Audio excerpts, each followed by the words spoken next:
Hi, today we're going to see how to create a diagonal image gallery in GIMP. I will put the link of the images I will use in the description box. So first we need to create a new image. Go to File, New. The image width is 1920 and the height is 1080. Press OK. And now press the minus key on your keyboard to zoom out.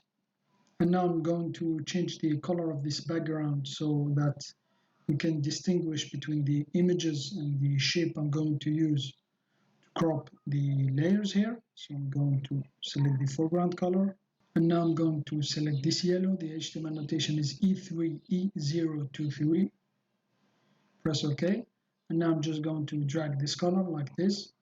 And now I'm going to change the color to black. I'm going to click on this icons here, the black and white, to set the foreground and background colors to black and white. And now I need to create my shape. So select the rectangle selection tool. So I'm going to make shape, I think, here like this. So I think here, and now press enter. And now I'm going to create a new transparent layer. So click on this icon, fill it with transparency, and then press OK. And now I'm going to fill this selection with black color. So here like this, I'm just going to drag the foreground color. And now remove selection, go to select, none. And now I'm going to use the shear tool. So left click here on the shear tool, and then left click here on the layer here with the shape. And now I'm just going to move it horizontally like this. So here I think it's okay here. So press enter. So this is the shape we're going to use. So select the move tool, try to, so here like this. So I think here it's okay here. If you want to move it on the same line here, keep the control key down here while moving it with the move tool. Try to fill this side here in order not to see the background here. So I think here I'm okay. I can still, for example, left click here. So left click with the scale tool, and then keep the control key down here. So as you can see, chain icon here is linked. So keep the control key down here and then left click here and drag. You'll be able to scale it proportionally like this. So here if you want to increase the size, so here, and now press enter. So now I'm going to bring my first image. So I'm going to select this image here. I think it's War Machine. So here it is. And now what I'm going to do, I'm going to reduce the opacity of this layer here, so like this, so that we can see the background layer here, the yellow background, and the shape we're going to use to crop this layer. So here, and now select the scale tool, left click, keep the control key down here. So as you can see, the chain icon here is linked. So keep the control key down here and then left click here and then drag it to scale it like this.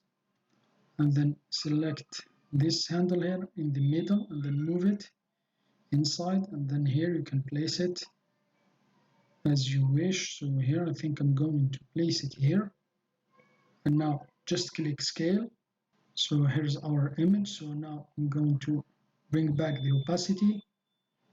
So I'm going to hide this one. So here's the shape we created. So right click on it, alpha to selection, and now click on the eye icon here to show our hero here layer. So I think I'm going to leave it here. And now right click here on the hero layer, add the layer mask. So on layer mask, the black represents transparency and the white opacity. The selection layer mask is going to fill this selection with white. So it will keep this layer here and everything else with black. So it will fill this part here with black. So it will hide it, it will mask it. So click on add. So here it is. And now right click and then apply layer mask to confirm. And now if you want to remove selection, go to select, none to remove selection. So here's our first layer here. So now select the black, this one here, select it, select the move tool, and now I'm going to move it here, keep the control key down here to move it horizontally in the same line.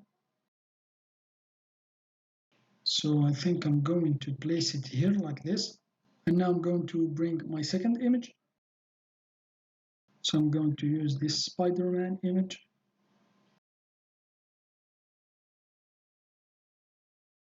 So here it is, and now just as before, reduce the opacity here so that we can see the diagonal shape. And now select the scale tool, left click on the Spider-Man layer.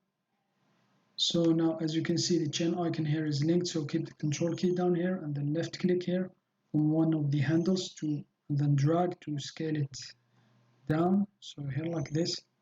Make sure that this layer covers all the diagonal shape, so don't leave any space.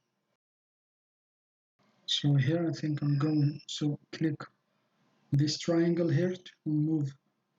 So left click here, keep control key down. So here, make sure to fill all the black shape, this one here. So I think here it's okay, and now click on scale. So here it is, and now I'm going to increase the opacity of the Spider-Man layer all the way up. And now select the shape layer, this one here, right click on it, alpha to selection. So here it is. And now I'm going to select the Spider-Man layer, this one here. Select the Spider-Man layer, right click, add layer mask. And then just as before, check the selection layer mask and then add. So here it is. And then right click, apply layer mask. Now if you want to remove selection, go to select, none. So here it is, the second one. So this is the first one. So we just need to place our image here. So the last one here. So I'm going to bring my last image. It's Black Panther. So here it is. And for this one, you can also crop it or just leave it like this. I'm going to select the scale tool. Keep the control key down just as before. Now, just reduce the opacity here so that you can place the image. So here like this. So I'm going to fill this part here. So keep the control key down here and then scale it up like this. And now I'm going to bring down this one here like this. So here I think it's okay here, and now press enter. So press scale here, click on scale. So for the last one I didn't use the shape here, so increase the opacity all the way up since the layer here just under the Spider-Man layer. And now I'm going to add slight drop shadow here on the War Machine layer and the Spider-Man layer. So here I'm going to select the War Machine layer, go to filters, light and shadow, drop shadow. So here you can increase the effect or just decrease it. So I'm just going to make a very slight here drop shadow, so you can still click on reset. So I think I'm going to leave it with the default settings. So press OK. And for the Spider-Man layer, I'm just going to repeat the same drop shadow. So select the Spider-Man layer. So go to filters and then just click on repeat drop shadow. So here it is. And now select the top layer, right click on it, new from visible. So here it is. And now I'm just going to brighten a little bit this layer here before exporting it. So go to colors, curves. So I'm just going to drag this part here up to brighten here, to brighten it so you can see the preview here before and after. As you can see, it looks much better. Even if you overdo it, you can still click on reset. So here I think I'm going to leave it here. So here I think it's okay here. So press OK. And you can also increase a little bit the saturation. So go to colors, saturation to make the colors pop. So like this. So let's see the preview, the before and after. So I think I'm going to leave it here like this, press OK. So here it is. That's how you can make a diagonal image gallery in GIMP. Thanks for watching. Have a nice day, and till next time.